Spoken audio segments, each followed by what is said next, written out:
જય ભવાની. કર્મ is great નામની યુટ્યુબ ચેનલમાં આપનું સ્વાગત છે. આજે જે આપ ચિત્ર જોઈ રહ્યા છો તે એક એવા સંતનું ચિત્ર છે.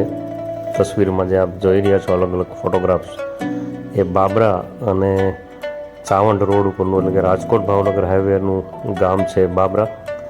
ત્યાં આ સિદ્ધ સંત કે જે ગિરનારની ગુફામાં કે ગિરનારની જ્યારે આપણે પરિક્રમા કરીએ છીએ ત્યારે જે સંતો જોવા મળતા હોય છે, એ પ્રકારના સંત આ જે સંત છે એ માણસોની વસ્તીની વચ્ચે રહીને જેવી રીતે ગિરનારમાં તપસ્યા કરે છે, સિદ્ધ સંતો પોતાની કોઈ પણ સુખ સુવિધા ભોગવા વગર જેવી રીતે રહે છે એવી રીતનું એ જીવન પોતે જીવી ગયા છે.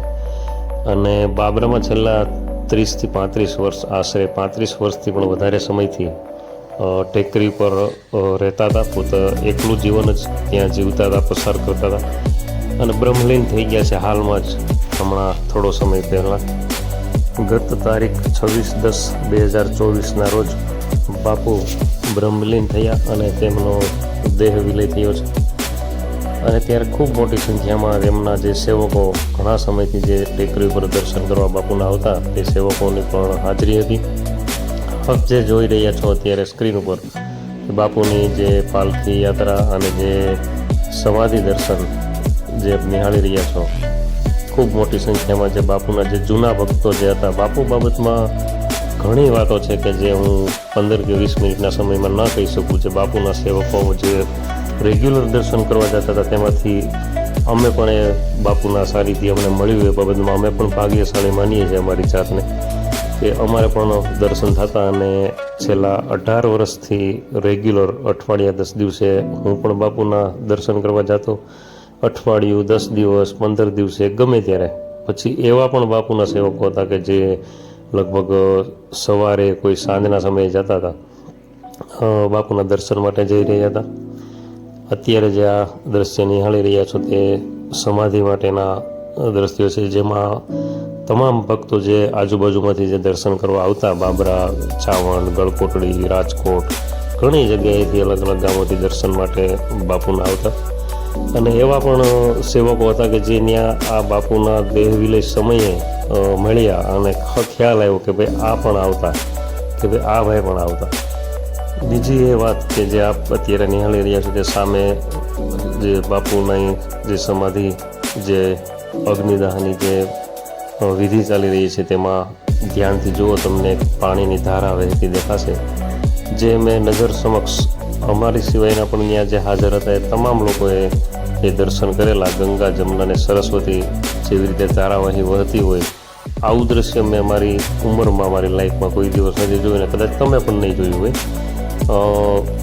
જ્યારે દ્રશ્ય જોવામાં આવ્યું ત્યારે આ બધી બાજુ જય ભવાનીના એક નાદ ગુંજી ઉઠ્યો હતો. અને લોકોને આ એક પ્રકારનો એક ચમત્કાર કે બાપુનો પુરાવો કે પરચો કે તમે જે કહ્યું આજે સામે નિહાળો છો તે હું પોતે જ છું. હું 8 થી 10 ફૂટની દૂરીમાં જ ઊભો હતો અને આ દ્રશ્ય 4 થી 5 મિનિટ સુધી ચાલ્યું હતું કે જે સતત ફૂલ અગ્નિ પ્રજ્વલિત થઈ ગયા પછી બાપુનું જ્યારે અગ્નિ સંસ્કાર થયો ત્યારે અંદરથી જેવી રીતે કે નાભીમાંથી કે છાતીના ભાગમાંથી જેવી રીતે ધારાવાહી વહેતી હોય એવી રીતે જોવો તમે, સ્પષ્ટ દેખાય છે કે આ ધારાવાહી 4 થી 5 મિનિટ સુધી એમને સતત વહેતી રહી હતી. અને ત્યાં હાજર લોકોએ લગભગ કોઈ બાકી નહોતું રહ્યું કે જેમને દર્શન નહીં થયા હોય. અને આ જે ચિત્ર છે એ જોઈને પોતાની જાતને ખૂબ ધન્ય સમજી હતી બધા ભક્તોએ. હજી આપણે ઘણી વખત એવું દ્રશ્ય જોઈએ છીએ કે ભાઈ અગ્નિ સંસ્કાર વખતે સ્મશાનની અંદર ખાટલાની નીચે ટીપા પડતા હોય છે, તો એ મિનિટ 2 મિનિટ પડતા હોય છે. પણ આટલી અગ્નિ પ્રજ્વલિત થઈ હોય ને એની વચ્ચેથી જે ધારાવાહી વહે એ ખરેખર કોઈને માનવામાં ના આવે. પણ જે નજરે જોયું હતું એ લોકોને બધો ખ્યાલ છે. અને બાપુ વિશે તો જો કહેવા બેસીએ તો આ વાત કદાચ કલાકો સુધી પૂરી ન થાય એવા એમના ભક્તોને અનુભવ છે બાપુ બાબતના. કે બાપુ કોઈ દિવસ ક્યાં 1 રૂપિયો પણ ધરવાની સિસ્ટમ નહોતી.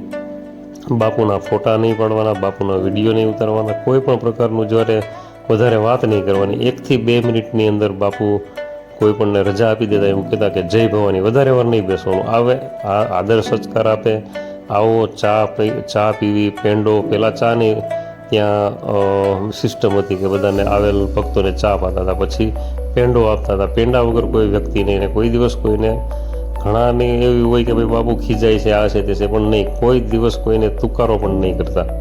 અને નાનું બાળક હોય તો એમને પણ આવો ભાઈ એવી રીતે બોલાવતા. આપ જે અત્યારે આ દ્રશ્ય જોયા એ બધા બાપુના અગ્નિ સંસ્કાર જ્યારે વિધિ હતી, સમાધિ હતી, ત્યારના એ દર્શન છે. અને રાજકોટ ભાવનગરનું બાબરા ગામ, રાજકોટ ત્યાંથી 80 કિલોમીટર દૂર થાય છે, અને ભાવનગર 90 કિલોમીટર હાઈવે ઉપરનું ગામ છે બાબરા. ત્યાં બાબરાથી 5 કિલોમીટરના અંતરે ચાવંડ જતા, ગળકોટડી જતા આ બાપુ ભવાની બાપુ, જેમનું નામ કૈલાસ બાપુ હતું, એમની ટેકરી આવેલી છે. ત્યાં પોતે એકલું અટોલું જીવન જીવતા. એક રૂપિયો કોઈ દિવસ કોઈ પાસે નથી માંગ્યો, એક વસ્તુ કોઈ દિવસ કોઈ પાસેથી નથી માંગી. પોતે ત્યાં 35 વર્ષ રહ્યા ત્યાં સુધીમાં. એ એમની જે વાત તમે જે એમના ભક્તો, જે રેગ્યુલર આવવાવાળા ભક્તો એના 50 થી 60 જેટલા કદાચ હશે. આમને હજારો માણસો આવી ગયેલા હશે, પણ જે રેગ્યુલર સતત આવતા હતા એ ભક્તોને બાપુ વિશેની બધી જાણકારી છે, કે બાપુ શું હતા અને બાપુ કેવી રીતે એમનું જીવન ક્યાં વ્યતીત કર્યું. આ જે સ્ક્રીનમાં તમે જુઓ છો એ એમના અગ્નિ સંસ્કારને મને બાપુના ફોટો ખેંચવાનો જે મોકો મળ્યો હતો, કે આ જે ફોટો અત્યારે તમે જોઈ રહ્યા છો, 3 તસવીર જે મોબાઈલ હાથમાં છે એ મારા મોબાઈલમાંથી ફોટા મેં ખેંચેલા. અને પછી અમે ફોટા બતાવતા તો એ સમયમાં નહોતા, કે એ ફોટો ખેંચ્યો એ આશરે આજથી 16 વર્ષ પહેલાંના ફોટા હતા. અને આ જે આપણે અત્યારે તમે દ્રશ્ય જોઈ રહ્યા છો બાપુના દેહ વિલય સમયના અને સમાધિ સમયના દ્રશ્યો છે. અને એ દ્રશ્ય જોઈને તો બધી બાજુથી જ્યારે નાદ ગુંજી ઉઠ્યો હતો કે જય ભવાની, જય ભવાની, જય ભવાની, એ દ્રશ્ય આખું અલૌકિક હતું. ત્યારબાદ સમાધિ બાદ પછી બાપુના સેવકો દ્વારા, કે બાપુ દ્વારા, આપણે સેવકો દ્વારા પણ ન કહી શકીએ, પણ બાપુ કહેતા કે ભાઈ જ્યારે એ સમય આવશે ત્યારે બધું થશે. બટુક ભોજન, સંત ભોજન, અને ઘણા સેવકો રોજે રોજ ત્યાર પછી બાપુના દેહ વિલય પછી પણ ત્યાં ભવાની બાપુની ટેકરી ઉપર આવે, બધા મળે અને શાંતિથી ભોજન પણ બધા કરતા. અને ભોજન પ્રસાદનો લાભ લીધો. ઘણા દિવસ સુધી કે 12 દિવસ સુધી સતત સંતોની હાજરી રહી, ઘણા સેવકોની હાજરી રહી. અને 16મા દિવસે પણ બાપુની પાછળની જે કંઈ એમની જે મંત્રોચ્ચાર વિધિ, જે પોતાને ભક્તોની ઈચ્છા પડી મુજબની વિધિઓ કરી, બટુક ભોજન કર્યા, બાળાઓને જમાડી, માતાઓને જમાડ્યા, સાધુ સંતોને પણ બધા સેવકોએ જમાડ્યા. એટલે ત્યાં એક હરેક સંતની જેવી રીતે કે અલગ અલગ હોય છે, કે જેવી રીતે આ માનવ વસ્તીની વચ્ચે રહીને અને બાપુને ટૂંકમાં કોઈ મોહ માયા ના લાગી એમ. કોઈ દાખલા તરીકે કે આપણે ઘણી જગ્યાઓ ઉપર જઈએ તો સારી સારી ગાડીઓમાં પણ સંતો ફરતા હોય છે, સારી જગ્યાઓમાં રહેતા હોય છે. પણ આ જે ભવાની બાપુ છે તેને ભવાની બાપુ પોતાનું નામ સાચું શું છે કોઈને ખ્યાલ જ નહોતો, ક્યાંથી આવ્યા હતા એ પણ કોઈને પૂરી માહિતી નથી.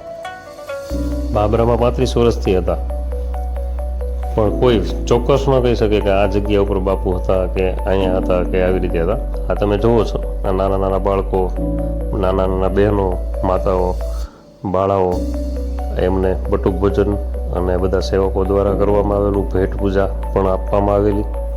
સાધુ સંતોને પણ ભેટ પૂજા આપવામાં આવેલી.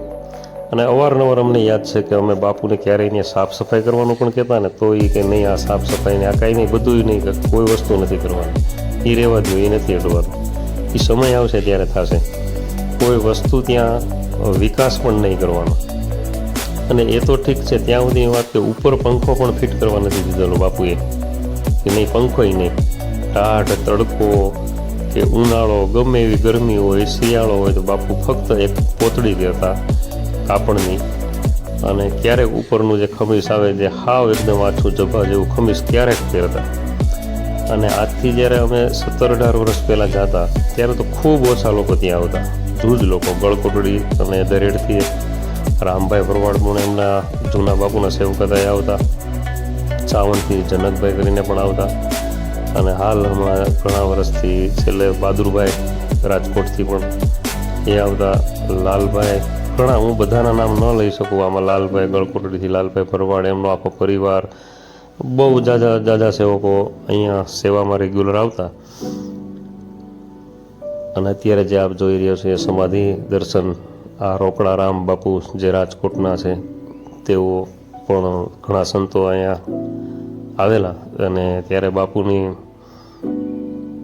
જ્યારે આ દેહ વિલય થયો પછી રોજ 12-15 દિવસ સુધી 16 દિવસ સુધી સતત માનવ મેરામણ દાનોલન 25-50-100 જણા હાજરી હોય, જમણવાર થાય, ચા પાણી એ બધું ઓટોમેટિક. કોણ સંચાલન કરે, હું કે કોઈ વસ્તુ ને બધું ઓટોમેટિક હાલે. અને હંમેશા બાપુ એક વાત કહેતા, અને અમે કોઈ દિવસ ગયા ત્યારે અમે નહીં, કોઈ પણ ભક્ત ગયો ત્યારે ત્યાં બાપુએ પેંડોની પ્રસાદી નહીં આપ્યું એવું નહીં બન્યું હોય, અને બાપુ પેંડાની પ્રસાદ બધાને આપતા અને જય ભવાની કહેતા, અને 1 મિનિટ કે 2 મિનિટથી વધારે કોઈને બેહવા ન દેતા, અને એમ કહેતા કે ચાલો જય ભવાની. એટલે એની પાછળના તર્ક હતા કે માણસ જ્યારે સંસારમાંથી આવતો હોય, જ્યારે અલગ અલગ પોતાની વાતો લઈને આવતો હોય, સંત જે છે એ એનું તપ કરવા બેઠા હોય એની એકાંત જગ્યામાં, અને ત્યારે આપણે માનવ આવીને આપણે જ્યારે અલગ અલગની વાતો જ્યારે આ કરીએ ત્યારે સંતને પોતાનું ભક્તિમાં કે પોતાના જે કંઈ તપમાં એ ડિસ્ટર્બ થતું હોય છે. એટલે એને આપણે એની ભક્તિ કરવા દેવી જોઈએ. આપણે એમને એની જે મસ્તી, એની જે મોજ ફકીરી છે એમાં આપણે ડિસ્ટર્બ ન કરવું જોઈએ. અને બાપુની વાત કહેવા જઈએ તો એ વાત કદાચ ખૂટે જ નહીં ઘણા દિવસો સુધી. એટલી વાતો છે એ અમે ન કહી શકીએ. અને બાપુની ખાસ એ સમયમાં એવું કહેતા કે જ્યારે ફોટા આ બાપુનો તમે જુઓ છો, આ સમાધિ સ્થાન, પછી બાપુનો રૂમ આખો એ વિડીયોમાં બતાવેલો. આ બધા ભક્તોએ ત્યારબાદ વિડીયો બધા ઉતારેલા, પણ બાપુની હાજરીમાં બહુ ઓછા, અને એ પણ જેવી રીતે કોઈ ફોટો પાડી લીધો હોય તો એ ફોટો આવી ગયો હોય અને પછી બાપુને બતાવી તો બાપુ ખીજાતા નહીં, એવું ઘણીવાર અમારે બનેલું. પણ તમારે ફોટાની મનાઈ હતી, કોઈને ફોટા નહીં, વિડીયો નહીં, કોઈ વસ્તુની મોહમાયા નહીં. અને બીજી વસ્તુ એક કે બાબરાથી ખાલી ફક્ત 5 કિલોમીટર દૂર હતું, છતાં કોઈ દિવસ બાબરા નથી ગયા, કોઈની ત્યાં પધરામણી નહીં, ગળકોટડી નહીં, ચાઉંડ નહીં, કોઈ આજુબાજુના ગામડામાં ક્યાંય નહીં. એ ટેકરી ઘણા વર્ષથી તો ટેકરો નીચે ઉતર્યા જ નથી. અને જ્યારે પાણીની સગવડતા નહોતી ત્યારે પાણી ભરવા માટે રોડના સામા કાંઠે રામાપીરના મંદિરની પાછળ એક જે ખાડામાં પાણી ભરાતું, આપણે જે નર્મદા કે વાલ હતો ત્યાં એક ખાડો ભરાતો, ત્યાંથી પાણી ભરવા જતા, ત્યારે અમે એ જોયેલા એ 17-18 વર્ષ પહેલાં. પણ છેલ્લા ઘણા વર્ષથી તો ટેકરીની નીચે 12-13-14 વર્ષથી કે એનાથી વધારે વર્ષથી તો ટેકરીની નીચે કોઈ દિવસ બાપુને દર્શન થયા જ નથી ને અમે જોયા જ નથી. અને બીજી વાત કે છતાં પણ આપણે ગયા હોય તો એવા ઘણા લોકો તમને એવું સાંભળવા પણ મળશે કે અઢળક લોકોને કે પોતે ગયા હોય તો કોઈને પોતાના નામથી સીધા સંબોધન કરે બાપુ કે ભાઈ આવો ફલાણા ભાઈ, આવો ફલાણા ભાઈ, એવા તો અઢળક દાખલા બને. પછી બાપુના નામ ઉપર તમે ક્યાંય 1 રૂપિયો ઓછો આપ્યો કે 22 રૂપિયાની દૂધની થેલી આવે અને આપણે એમ કહીએ કે અમારે ભવાની બાપુએ જવું છે ને ત્યાં દૂધની થેલી લઈ જાય છે, દુકાનવાળાએ જો તમારા 2 રૂપિયા ઓછા લીધા હોય તો એ દૂધની થેલી પણ બાપુ ત્યાં નહોતા લેતા. એવા અમને અનુભવ થયેલા છે, અમારે જાતે અમને આવા અનુભવ, અને અમારા સિવાયના જે અહીંયા આવતા એ તમામને અનુભવ થયેલા છે, ઘણા અનુભવો થયેલા છે. એટલે એક સિદ્ધ પુરુષ અને સિદ્ધ તપસ્વી સાધુ, અમને તો એવું લાગતું કે અમારું આ ગિરનાર જ અમારે અહીંયા છે. તો અમારું જ્યારે અમને આ દુનિયામાં કે માની લો કે આપણે કોઈ આ જ્યારે આપણને એમ લાગે કે આપણે કોઈ ટેન્શનમાં છીએ કે આપણને એમ લાગે કે આપણે બધી બાજુથી થાકેલા છીએ, ત્યારે ભવાની બાપુએ જાતા, અમે અમારા જે અમુક મિત્રોને ત્યાં લઈ જતા. અમે માની લો કે 50 મિત્રોને ત્યાં લઈ ગયા છું, એ 50માંથી રેગ્યુલર 5-6 મિત્રો જ આવ્યા છે, પછી બીજા નથી આવી ઘણા લોકો, અને જવું હોય તો પણ નથી આવી શકતા. એ પણ ખરું એમ, એ અનુભવ પણ ખૂબ થયેલા છે. બાપુ વિશે જેટલી વાત કરીએ અમે તો અમારા મનથી ભવાની બાપુને ગુરુ પણ ધારણ કરેલા, પણ બાપુના કોઈ દિવસ કોઈ ચેલા નથી. બાપુ કહેતા કે મારો કોઈ ચેલો નથી, મારા કોઈ ગુરુ નથી, મારી પાછળ કોઈ બીજી કોઈ વિધિ કરવી નહીં, આવી બધી વાત બાપુ કહેતા. અને ખરેખર અને અત્યારે પણ વિશેષ જે ભક્તો આવતા એનાથી વિશેષ અત્યારે દર્શન કરવા માટેથી ખૂબ ભક્તો આવે છે. અને ક્યારેક દર્શન કરવા હોય તમારે પણ તો રાજકોટ ભાવનગર હાઈવેનું બાબરા ગામ અને બાબરાથી ગળકોટડી જતા 5 કિલોમીટરની દૂર ટેકરા ઉપર જમણા હાથ ઉપર રામાપીરના મંદિરની સામે આ ભવાની બાપુનું જે ભવાની એટલે ત્યાં કહેવાય છે એક મહાકાળીમાનું મંદિર છે અને ભવાની કહેવાય છે મંદિરને. અને મંદિરમાં બાપુ પડખે જે ઓરડી છે ત્યાં રહેતા, સાદી ઓરડી, કોઈ પણ સુખ સુવિધા એવી કોઈ ભોગવતા નહીં. અને પરાણે બાપુને વિનંતી કરીને પછી છેલ્લે જ્યારે માનો કે જરૂર પડી હોય, અમુક પ્રાઇમસ છે કે ગેસનો ચૂલો છે, એ બધું જ છેલ્લા સમયમાં આવેલું. બાકી કોઈ દિવસ બાપુ કોઈ સુખ સુવિધામાં નહીં, કોઈને કંઈ ખર્ચો નહીં કરવાનો, 1 રૂપિયો નહીં ધરવાનો, કોઈ વસ્તુ નહીં, બધી પ્રકારની ત્યાં મનાઈ હતી. અને આપણા સુપ્રસિદ્ધ ભજનિક શ્રી લલિતાબેન ઘોડાદરા પણ ત્યાં એકવાર બાપુના દર્શને આવેલા. તો તેમને પણ બાપુએ 5 થી 10 મિનિટ કદાચ એમને બેઠા હશે, પછી કીધું છે કે ચાલો જય ભવાની, અને અહીંયા ખૂબ ન બેસાય એવું કહેતા કોઈ પણને. અને અમારે છેલ્લે મારા પોલીસ મિત્ર રામાણીભાઈ, એમણે મને આ વિડીયો કોલમાં વાત કરાવેલી, ત્યારે પણ બાપુ સાથે મારે આ પ્રથમ વિડીયો કોલમાં વાત થયેલી. બાકી બાપુની મનાઈ હતી એટલે મેં બને ત્યાં સુધી શક્ય એવું ધ્યાન રાખતા કે બાપુનો ફોટો ન પાડવો, બાપુનો વિડીયો ન ઉતારવો.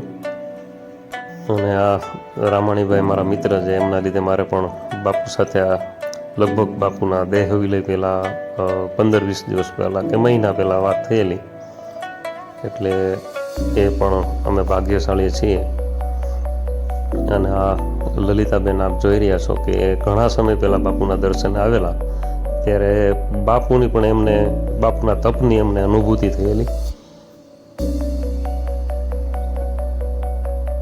અને ત્યારે એમણે બાપુને કીધું કે બાપુ મારે અહીંયા ભજન કરવા છે. ત્યારે બાપુએ એવું કીધું કે ના બેન ના, મારે ભજન નથી કરવા, અહીંયા મારે ભજન એમનેમ ન કરાય, મારી પાસે પૈસા ન હોય, મારે તમને કંઈક આપવું પડે, તમારી સાથે વગાડવાવાળા હોય, અને મારી પાસે પૈસા ક્યાંથી હોય, હું તો અહીંયા બેઠો છું, એવું બાપુએ ત્યારે જવાબ આપેલો. અને લલિતાબેને પણ એવા સંત કદાચ પહેલી વાર જોયા છે કે જે ભજનની એવી રીતે ના પાડેલી કે પૈસા દેવા પડે, મારી પાસે પૈસા નથી. એટલે આ બાપુએ કોઈ દિવસ કોઈ પાસે હાથ લાંબો કરવો હોય, જે અમુક જે બાપુની વાત છે એ હું અહીંયા વધારે ન કહી શકું કે બાપુ શું હતા, એ અલૌકિક મૂર્તિ હતા. અને લલિતાબેને પછી બાપુના દેહ વિલયના સમાચાર મળ્યા પછી હમણાં આવેલા, અને ત્યાં 5 ભજન બાપુની યાદી ભજનની કરેલી.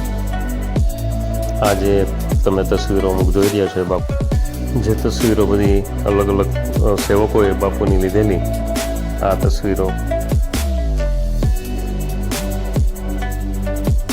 આ સિવાયની પણ અમુક તસવીરો ઘણી છે કે જે સેવકોએ એ સમયમાં ફોટા પાડેલા, અને એ જાણતા અજાણતા તસવીર પાડેલી હોય એ રીતના ફોટા છે. બાકી તો બાપુ તરફથી મને ક્યારેક મોજમાં હોય બાપુ તો કહેતા કે કાંઈ વાંધો નહીં. હવે પછી લલિતાબેનના આપણે ભજન સાંભળશું.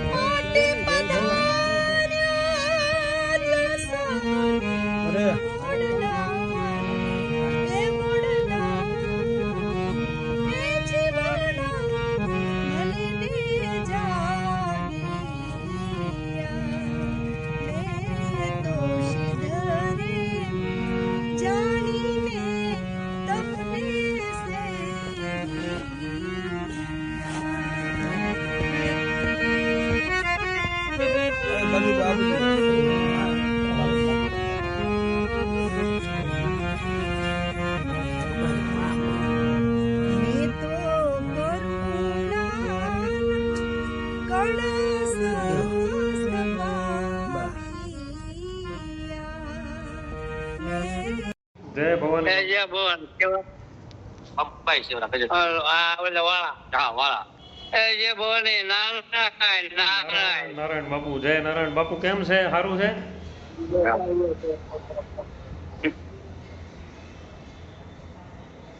સારું છે તબિયત બાપુને? હા સારું બાપુ. વાંધો નથી. હા ઓળખી ગયા બાપુ? નથી ઓળખા હજી? બાપભાઈ કયો એટલે ઓળખી જાય. ઓળખી ગયા. પપ્પાએ કીધું વાળા એ કે એ બાપુ વાળા કે છે આપણે વાળા. બાપુ છે કે સાચું?